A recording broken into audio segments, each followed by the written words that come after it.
Hello kakabsat ko nga napipintas kan sinasalbag. For today's video nga ay nakahawak na naman ako at natupad na naman ang pangarap kong makahawak ng pera.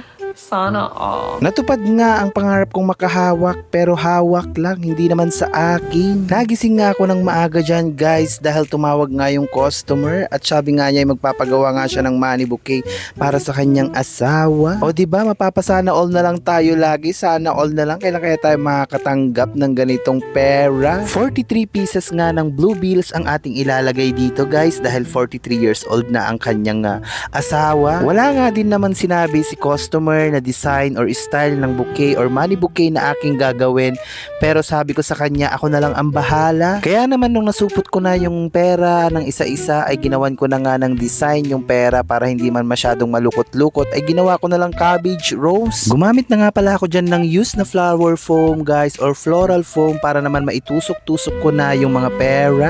Sanay na sanay nga ang kabsat nyo dyan guys sa pagtusok dahil naman napaka-expert ko sa mga pagtusok na yarn. Pagkatapos ko ngang pahirapan yung floral foam na tusok-tusukin at hayan na nga ang kinalabasan ng money bouquet na pinagawa ni sir. Sobrang ganda. Kaya naman kung ikaw ay naghahanap ng gagawa ng money bouquet or flower shop, party needs, dito lang yan matatagpuan sa Blooms and Balloon Event Styling Services.